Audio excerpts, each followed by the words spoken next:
Hello दोस्तों, आज हम हमारी एक्सरसाइज 1.1 का एग्जाम्पल नंबर 13 कंप्लीट करेंगे, जो कि द मोस्ट इम्पोर्टेंट एग्जाम्पल है इस एक्सरसाइज का।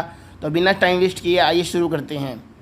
Prove that an integer is divisible by 3 if and only if the sum of its digit is divisible by 3।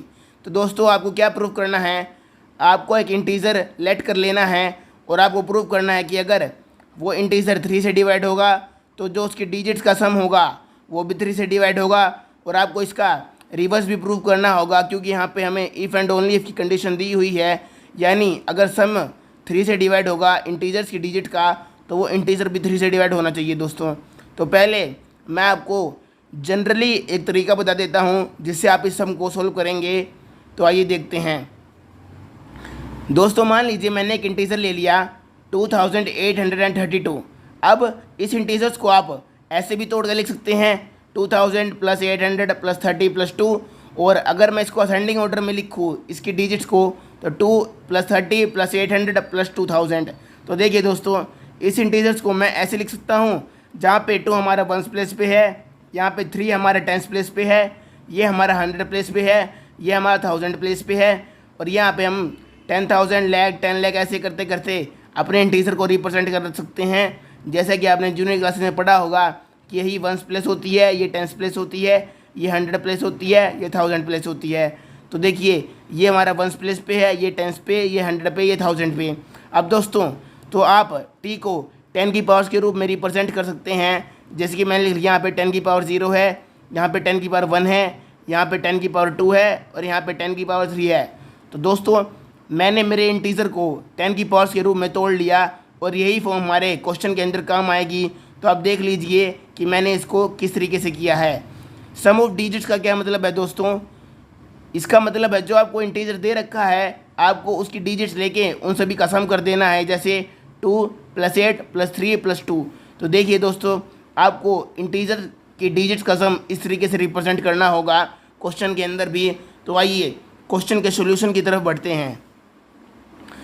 तो दोस्तों, मैंने मान लिया कि मेरे पास एक इंटीजर है जिसकी वैल्यू ये है। अब क्योंकि हमें पता नहीं है कि इंटीजर्स के अंदर कितनी डिजिट हो सकती हैं, क्योंकि हमने एक जनरलाइजेशन फॉर्म लेट कर लेनी है, तो यहाँ पे मैंने लेट कर लिया कि ये हमारी 1s प्लेस है, ये 10s प्लेस पे है, ये 1000 प्लेस पे है। और ऐसे करते करते हमारी जो लास्ट डिजिट है इस इंटीजर की वो an है, जो 10,000 लाख 10 लाख करोड़ किसी भी प्लेस पे हो सकती है दोस्तों। क्योंकि आप जानते हैं कि integers are infinite in number, तो इसलिए मैंने यहाँ पर इस इंटीजर्स की लास्ट डिजिट an लेट कर ली है दोस्तों। अब सम ऑफ इट्स डिजिट क्या होगा? जैसे यहाँ पर हमने देखा था कि इसके डिजिट का सम क्या था, 2 + 8 + 3 + 2।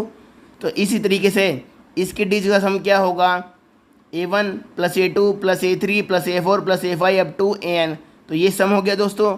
इसको आप इक्वेशन 1 लेट कर लीजिए। अब क्योंकि ये हमारा इंटीजर है और ये हमारी 1s प्लेस है, तो देखिए दोस्तों, मैं इसको ऐसे लिख सकता हूँ a1 + 10 × a2।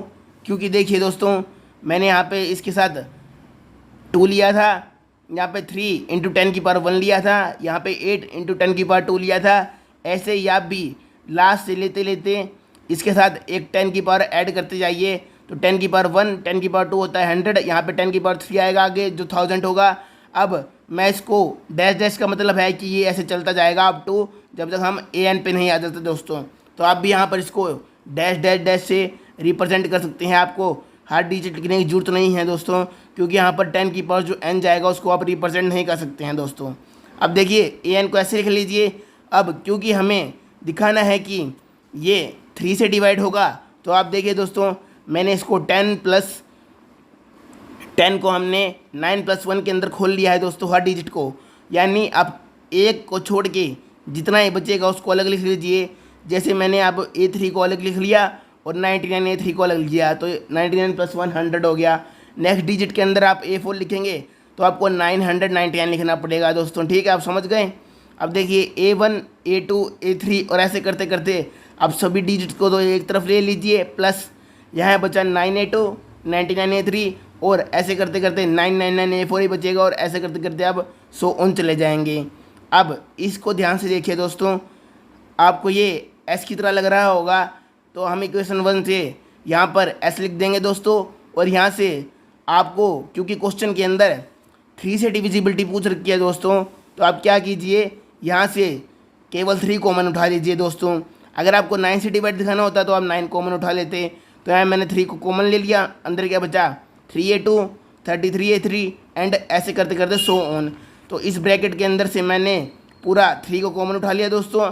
और देखिए क्योंकि यहाँ पर a2 एक इंटीजर होगा, a3 एक इंटीजर होगा और सभी डिजिट ऐसे इंटीजर होंगी, तो मैंने इसको एक m नाम का इंटीजर लेट कर लिया इस पूरे ब्रैकेट को, क्वेश्चन को स्मॉल दिखाने के लिए दोस्तों। तो हमारा m यहाँ पे इस वैल्यू को रिप्रेजेंट कर रहा है जो इस पूरी ब्रैकेट की वैल्यू आएगी। तो ये हमारी सबसे इंपॉर्टेंट इक्वेशन है दोस्तों। अब जो हमारे दो केस राइज होंगे वो क्या है, एक बार तो हमें दिखाना है कि t 3 से डिवाइड हो जाएगा जब s 3 से डिवाइड होता होगा, और एक बार हमें दिखाना है कि s 3 से डिवाइड हो जाएगा जब t 3 से डिवाइड होगा। तो आइए दोनों केस को ध्यान से देखते हैं। तो ये दोस्तों हमें इक्वेशन मिल चुकी थी। केस नंबर 1 है हमारा when integer is divisible by 3। तो हमें दे रखा है कि जो हमारा इंटीजर है वो 3 से डिवाइड होता है, तो हम इसको ऐसे लिख सकते हैं। इस फॉर्म का मतलब है हम इसको t = 3 के लिख सकते हैं, जो b = ac वाली फॉर्म है जहाँ पर k एक इंटीजर है दोस्तों। अब इस t की वैल्यू को आप इस इक्वेशन के अंदर पुट कर दीजिए जो मैंने ऊपर बनाई थी। तो देखिए दोस्तों, आप यहाँ से s की वैल्यू निकालेंगे तो आपके पास ये वैल्यू हो जाएगी। यहाँ पे आप 3 को कॉमन उठा लीजिए, k - m को आप k डैश मान लीजिए या कोई भी एक इंटीजर मान लीजिए जनरल सा। तो इस इक्वेशन से आपको साफ दिखाई दे रहा होगा कि 3 डिवाइड्स s। तो ऐसे हमने ये प्रूव कर दिया कि जब 3t को डिवाइड करेगा तब 3s को भी डिवाइड करेगा। अब सेकंड केस के अंदर आप मान लीजिए कि जो 3 है वो s को डिवाइड करता है। अगर 3s को डिवाइड करता होगा तो आप s को 3a की फॉर्म में लिख सकते हैं दोस्तों। अब s की वैल्यू आप इस इक्वेशन के अंदर डाल दीजिए दोस्तों। इसके अंदर डालने के बाद आप यहाँ पे भी 3 कॉमन ले लीजिए, यहाँ पे बचेगा a + m, इसको आप p मान लीजिए या कोई भी और इंटीजर मान लीजिए। तो इस इक्वेशन से आप ध्यान से देख सकते हैं कि 3 t को भी डिवाइड कर देगा दोस्तों। तो इस तरीके से आप कह सकते हैं an integer is divisible by 3 if and only if the sum of its digit is divisible by 3। तो ये है हमारा मोस्ट इंपोर्टेंट एग्जाम्पल था दोस्तों। उम्मीद है आपको ये वीडियो पसंद आई होगी।